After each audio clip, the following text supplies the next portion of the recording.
In Northumberland, on the border with Scotland, lies England's largest forest, Kielder.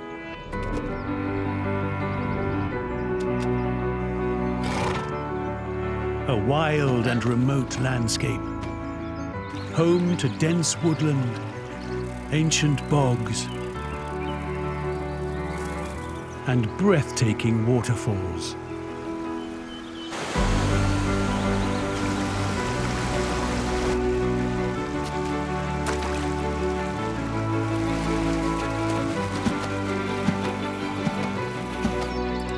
And yet, 100 years ago, it didn't even exist.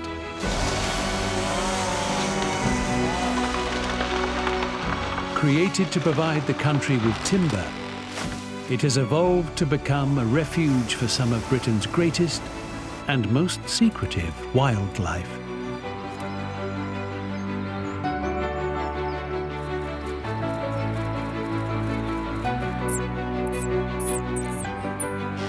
Alongside the people who live and work here, much-loved plants and animals battle to survive and flourish.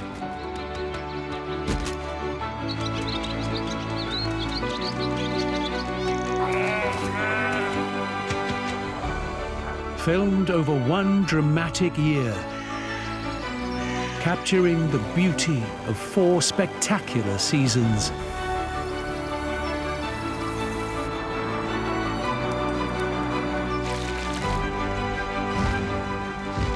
This is the story of life inside the forest.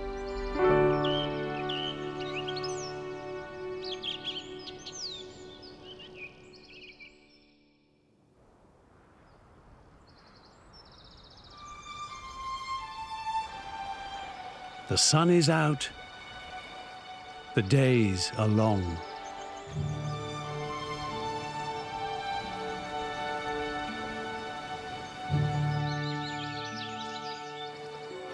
It's the season when life seems carefree.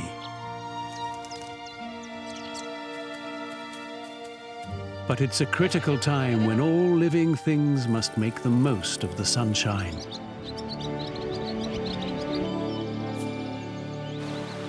This is summer.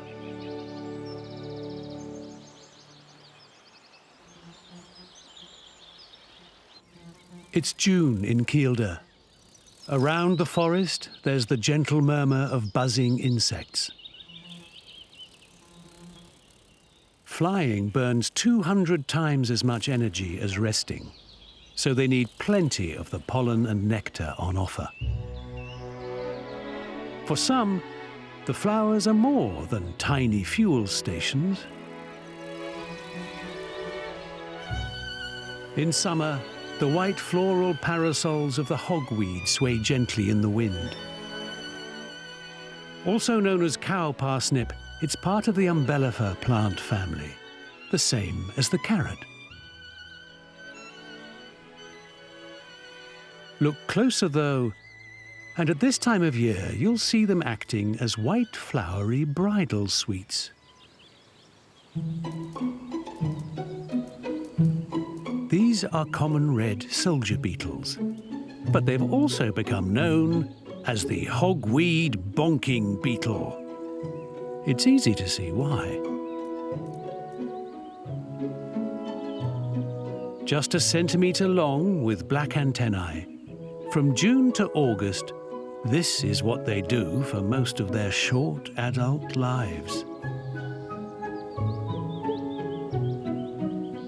During rare breaks, they feed on pollen and aphids. After all, it's important for them to keep their strength up for what they like to do best.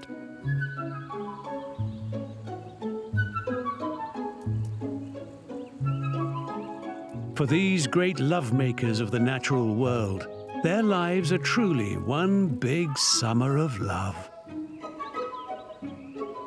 By September, these flowery boudoirs will have faded, so now really is the time to make the most of them.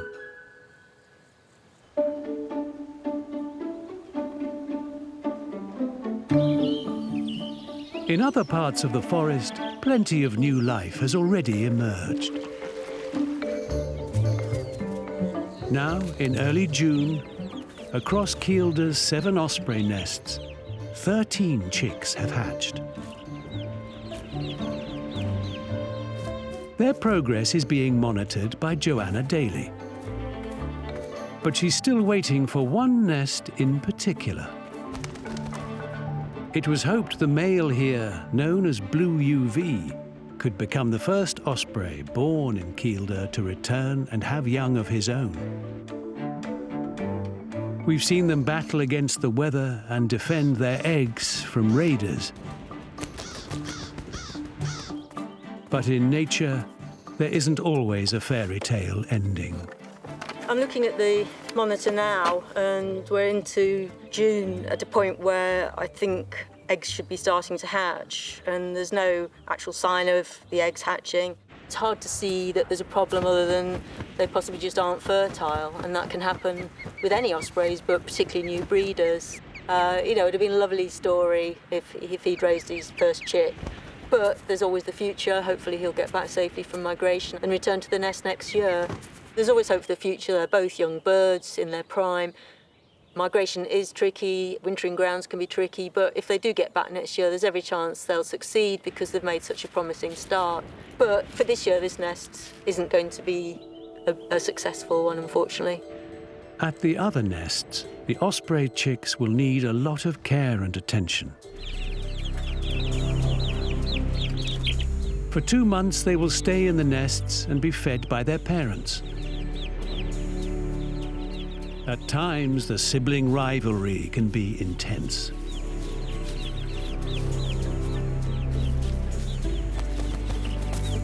It's hoped the chicks will eventually fledge and migrate south for the winter. A lot can still go wrong, but it's great to see a new generation of ospreys come through.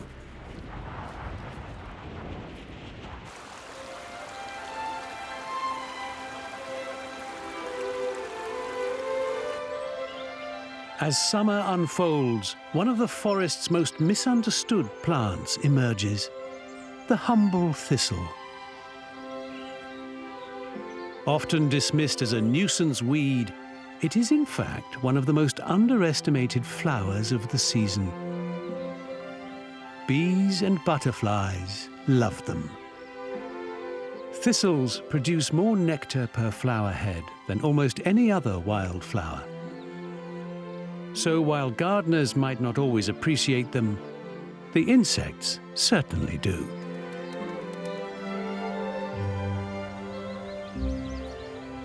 In other corners of Kielder Forest, there are some unexpected surprises. One animal has been roaming these parts for centuries and has links to a time when the most advanced human tool was the stone hand axe. This is a herd of feral goats, one of the area's oldest and most elusive groups of wild animals. Generations of these goats have lived in the remote area on Northumberland's border with Scotland since escaping from farms in Neolithic times.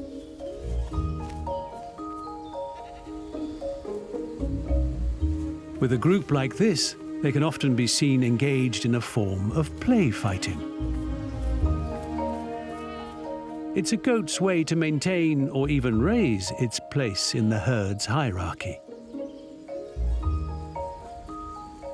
Classified as British primitive goats, these shy, striking animals are a hardy, shaggy-haired breed, adapted to rough terrain and weather. They roam, foraging the land, and can be damaging to the forest with their ability to strip the bark and eat tree seedlings. A lot of mystery still surrounds these tough, self-sufficient animals. They often split into family groups, with a large one like this likely to be made up of female nannies, with a lead matriarch and young kids in tow.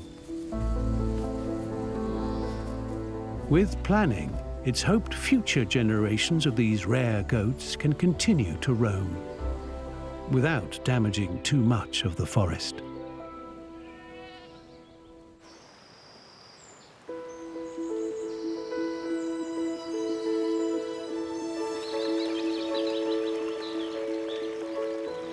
A sure sign that summer is here is the appearance of one of our most recognizable wildflowers, the foxglove.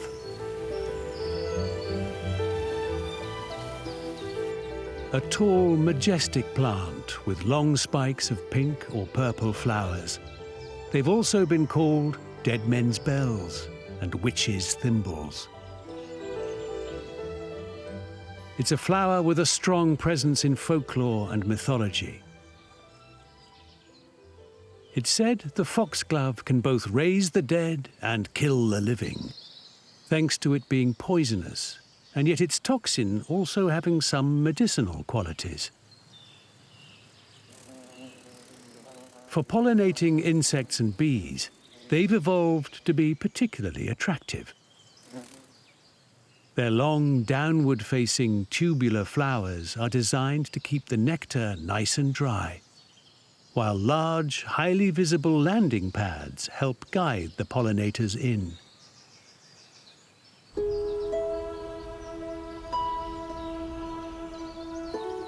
Every flower, shrub and tree is busy turning sunlight into growth.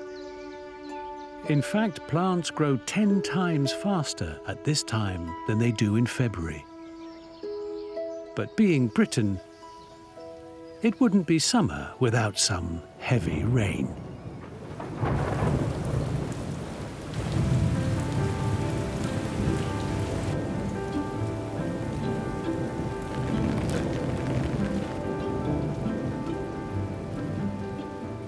At least the European black slug likes the rain.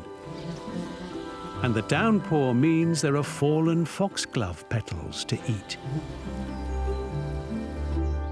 But for the osprey chicks, bad weather can be a real problem. High on their platforms, they can die of exposure. Parents do their best to protect them as they continue to grow rapidly. If the fish keep coming, within a month of hatching, they'll be 3/4 the size of an adult. But there are still dangers, especially from predators.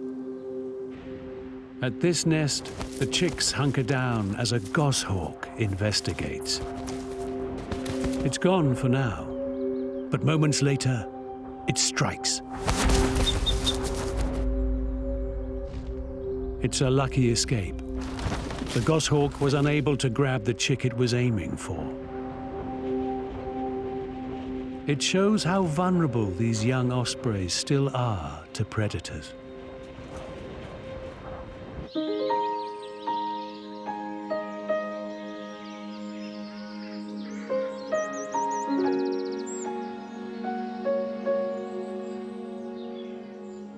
In a field by a shallow brook, a team of conservationists have arrived.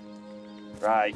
They've come to take part in one of the biggest reintroduction projects ever seen in the UK. Working from that end down. Working So I here saw where downwards. Coral had got to, so it'll be from there onwards. It will be beyond that. It'll be where Beyond that Kelly is. It's a project they hope will save one of Britain's most loved but vulnerable mammals, the water vole. Immortalised by Ratty in The Wind in the Willows, in recent years it's suffered a 95% drop in numbers and teetered on the edge of extinction. But action is being taken. Hundreds have been released in Kielder over the last 4 years. And today, led by Kelly Hollings, another 130 are being prepared to meet their new home. It's our duty to conserve them, or else we've just gone and lost another native mammal. They've declined because of humans. It's the escape of American mink from fur farms that has had a devastating effect. Ruthless predators, Mink are small enough to enter the water voles' burrows and wipe out whole populations. Water voles are right at the bottom of the food chain. Everything will take a water vole. Owls take them, and herons take them, and buzzards take them, and adders take them. But they can cope with native predators because they've got that defence where they plop into the water and go into their burrows. But the mink can follow them in there and wipe out entire populations. Now, with American mink numbers in the area monitored, it's hoped the water vole can re-establish itself in Kielder.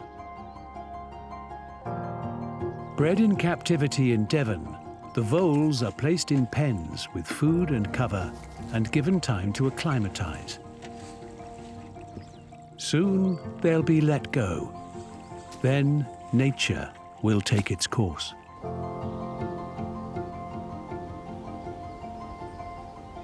But while the voles wait for their release, in other secluded areas there are some unexpected homes full of mystery. Inside this structure are thousands and thousands of northern hairy wood ants, so called because under a microscope they have hairy eyebrows. They may be small, but they spend every minute working together to ensure the survival of their colony. Wood ants are expert builders and have even harnessed solar power. The top of their anthill is thatched with pine needles to keep out the rain, while it's angled towards the sun to help keep it warm.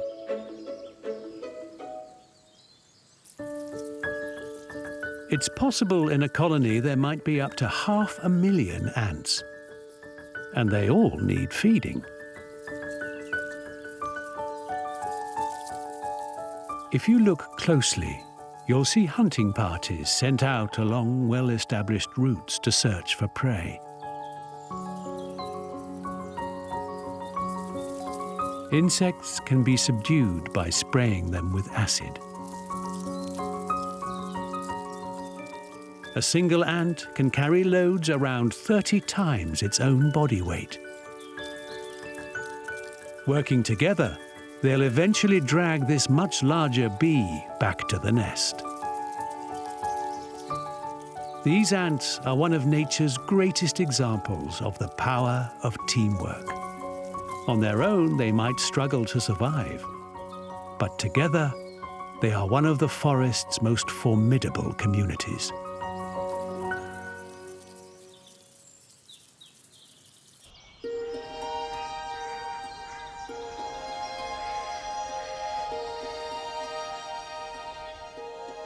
Back at the brook, it's time for the water voles to be freed. It's the softest of releases. Baffle boards with escape holes are placed on the pens, allowing them to leave whenever they're ready. So we're releasing them now. There's lots of cover, lots of food, plenty of ground for them to build their burrows in, and they're breeding, so great time of year. Sometimes it takes a bit of time to build up their courage. They appear, have a sniff, and retreat to the safety of the pen.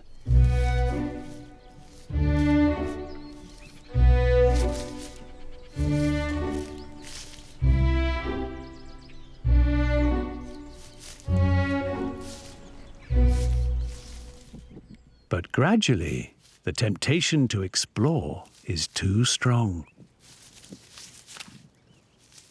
It's hoped there's time for the water voles to hide away in the undergrowth, make their secret homes and still breed ahead of what is always a challenging winter for these vulnerable creatures.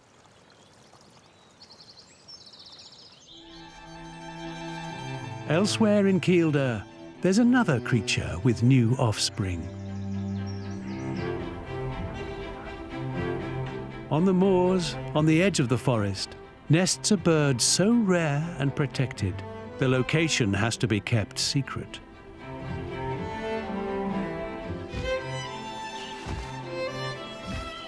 The hen harrier's famous sky dance was once a common sight on northern uplands. But the numbers of this iconic bird of prey have declined dramatically.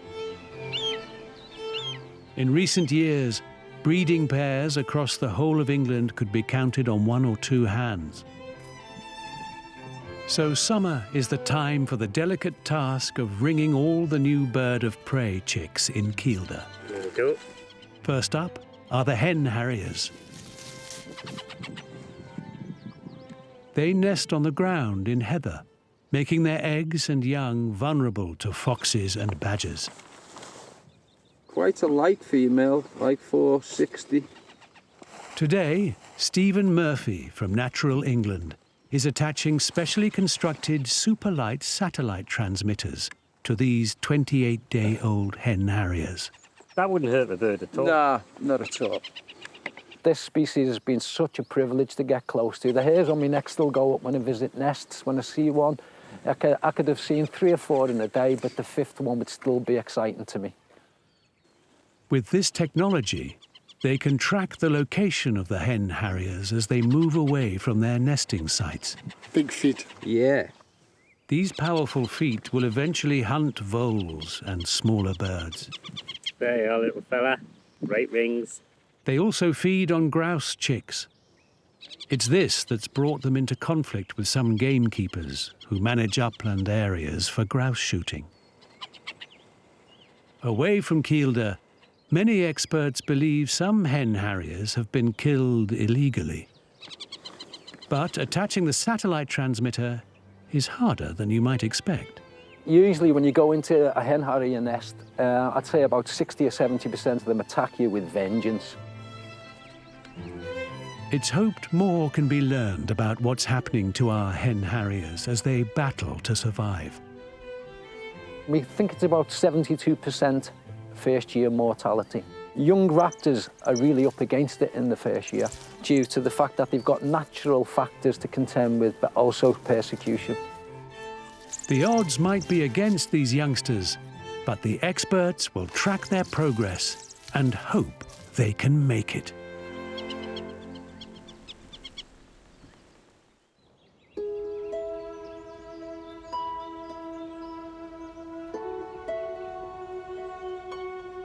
It's midsummer.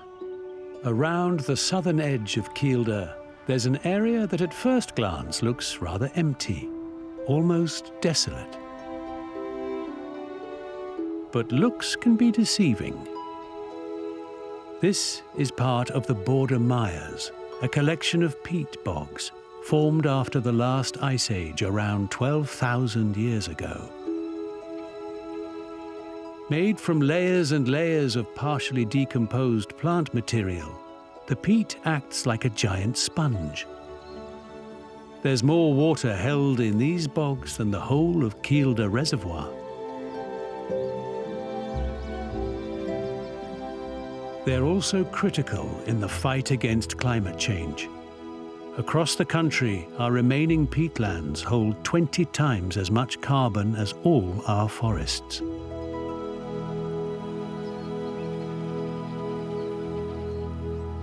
It's easy to understand why one spot of the Mires was once named Britain's most peaceful location.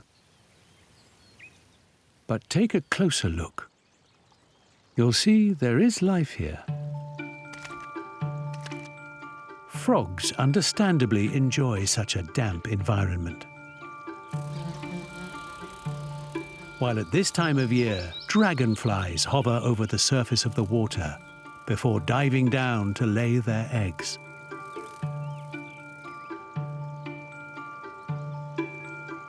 The pools here are home to at least 10 species of dragon and damselflies, some of which seem to be doing their own form of gymnastics. But what is this strange ritual? For this emerald damselfly, it's been suggested these contortions are its way of grooming itself. It appears the damselfly is rather fastidious.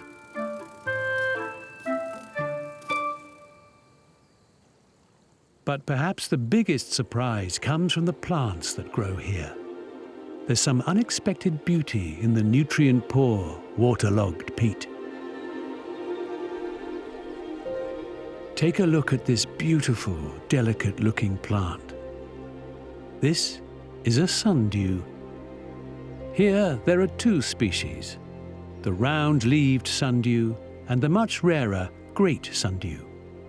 Now highly endangered, it once obsessed Charles Darwin, who spent years drawing and researching them.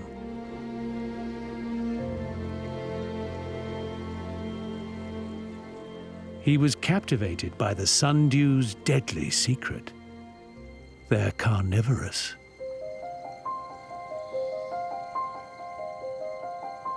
For anything small and meaty, the sundews lie in wait.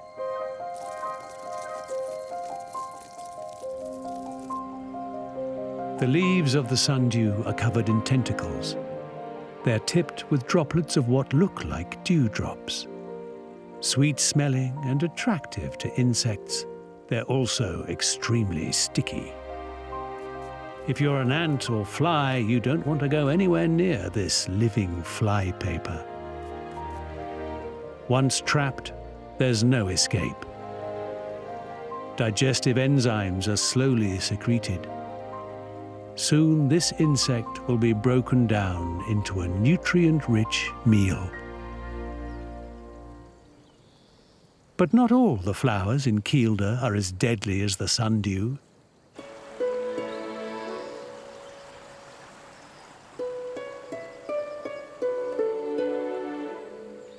Summer is a time for wildflowers.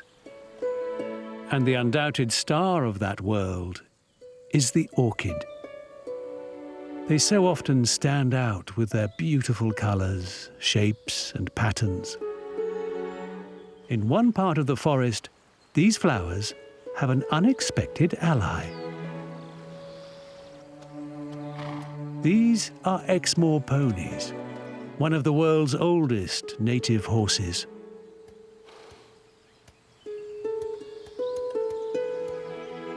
Their bone structure is almost identical to the fossils of wild ponies that roamed Britain 130,000 years ago. And yet, by the end of the Second World War, they were almost extinct, their numbers down to just 50, with only 4 stallions left.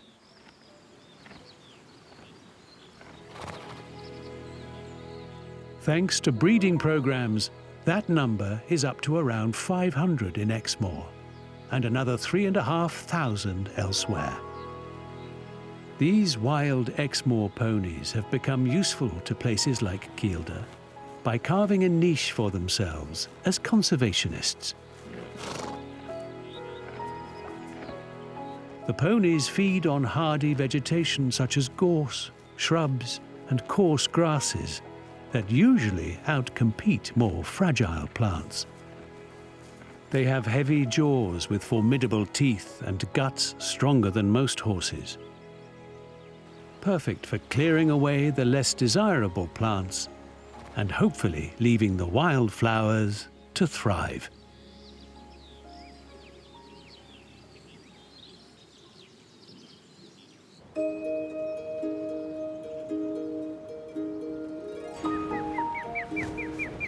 It's July.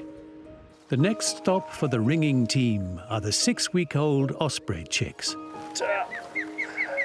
Unlike the hen harriers, which nest on the ground, it means climbing up the poles and bringing them down.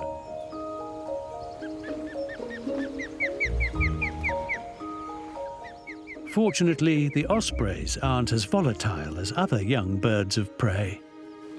Well, ring osprey is really big because they're so docile. Basically, what they do is play dead. And when the adults are alarm calling, they crouch and flatten themselves against the nest. So A, they're not going to be blown off. B, they become very indistinct. So if a predator flies over, they're not going to really notice them at all. They're going to be absolutely flat, calm, docile. It's this behavior we've already witnessed when one nest was attacked by a goshawk. This year, across the 7 nest platforms, there are 10 chicks to ring. It also allows them to measure their weight and size, and check their health. 1810. It's also a chance for us all to see up close their powerful talons.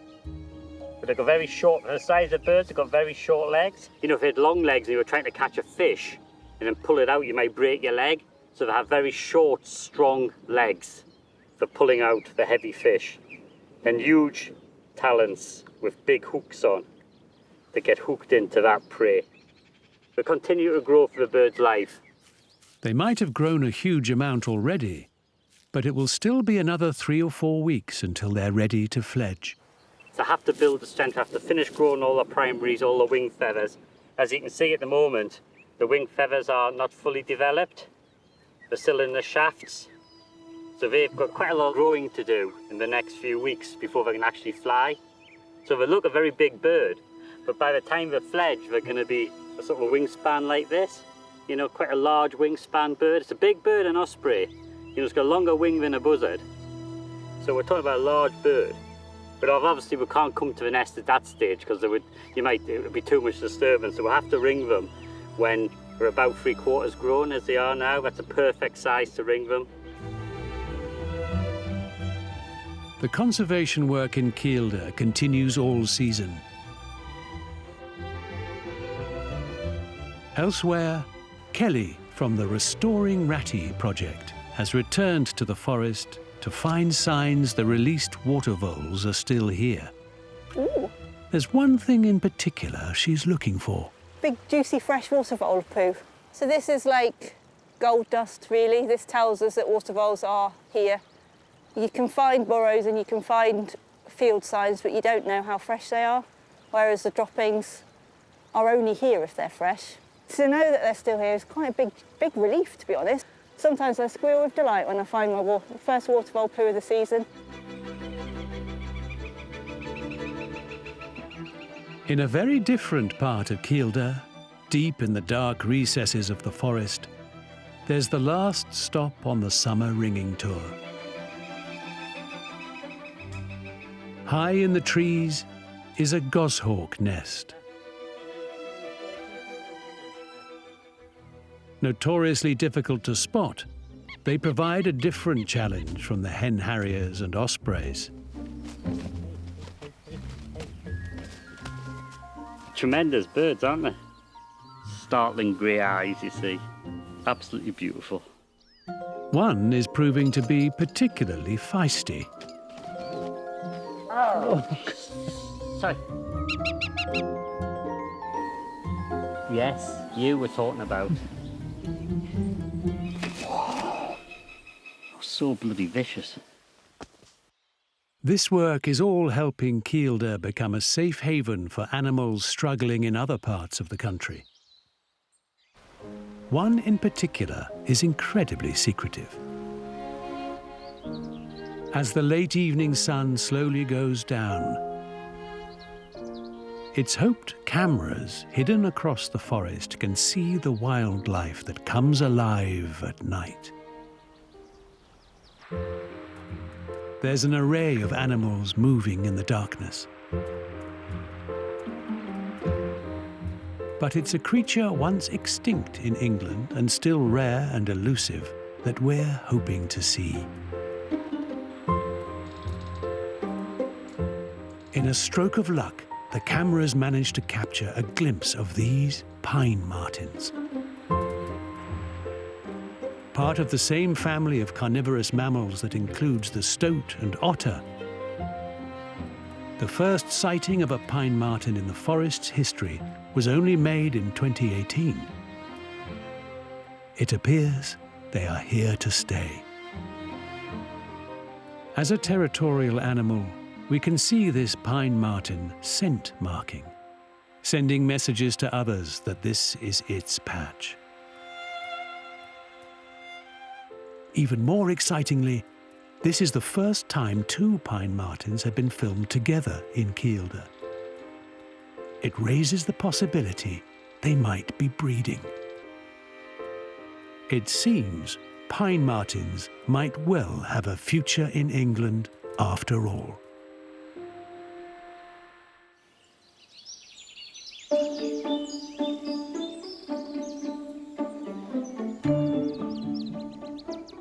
It's late August in Kielder, and there's time for a final burst of colour. As other parts of the forest start to fade, the surrounding moors come alive with the pink and purple of heather, one of the last flowers to bloom.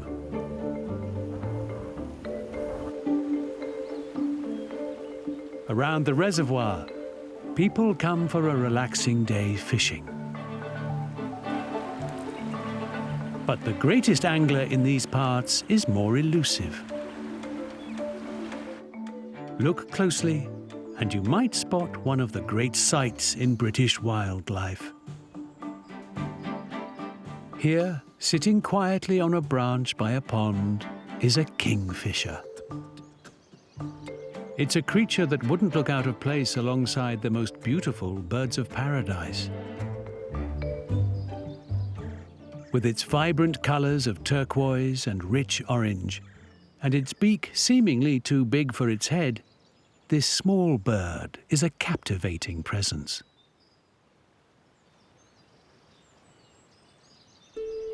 It's not sitting here just to show off its looks. Those beady black eyes are searching for small fish. It has the name Kingfisher for a good reason. With prey located, it moves in a flash.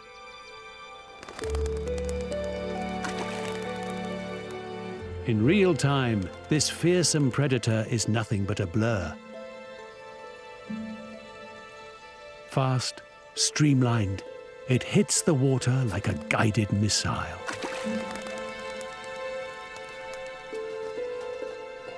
Back at the perch, it bashes the prey to knock it out cold and eats it in one. In a day, a kingfisher will eat over half its own body weight, so the next dive isn't far away.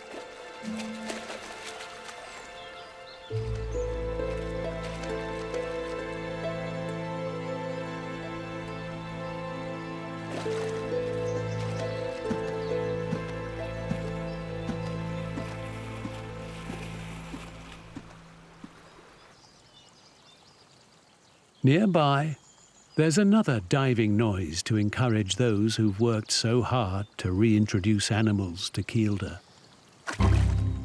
It's the sound of a water vole entering the pond. They have a surprising amount of speed across the water, especially when you consider that, unlike other aquatic mammals, they don't have webbed feet.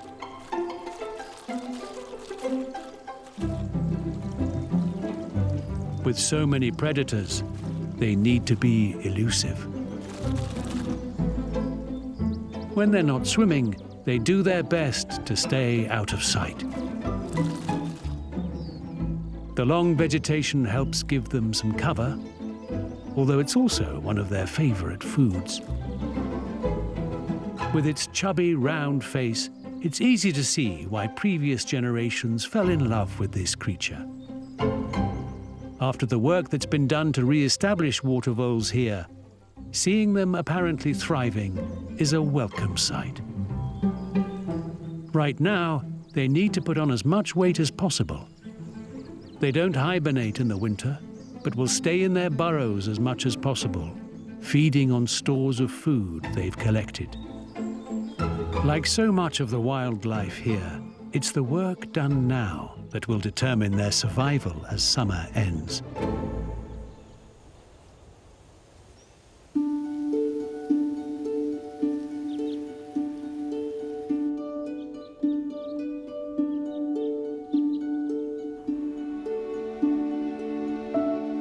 Elsewhere, experts are monitoring the progress of the hen harrier chicks that hatched in Kielder.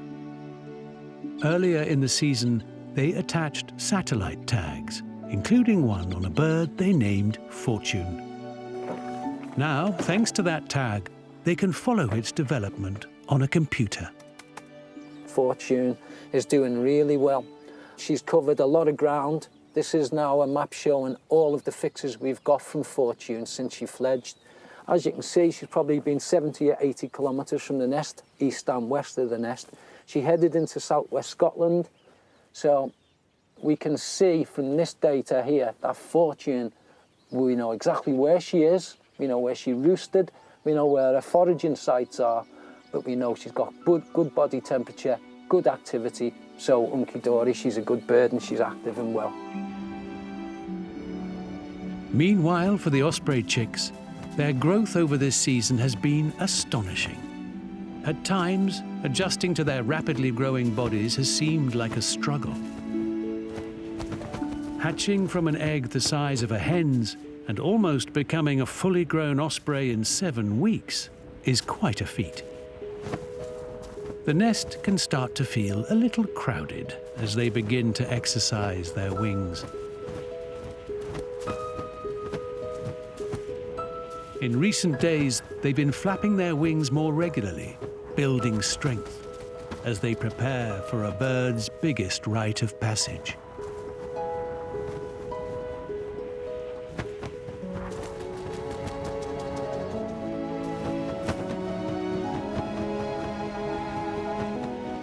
An osprey's first time in the air sees them helicoptering over the safety of their nests. But it's a big moment. It's not long before they'll fully fledge, and their first migration to warmer wintering grounds is just around the corner.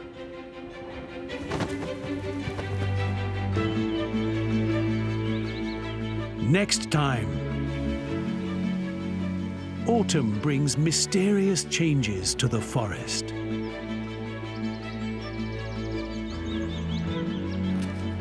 Creatures frantically prepare for the winter ahead. And as the forest turns to autumn goals, we follow epic journeys full of danger.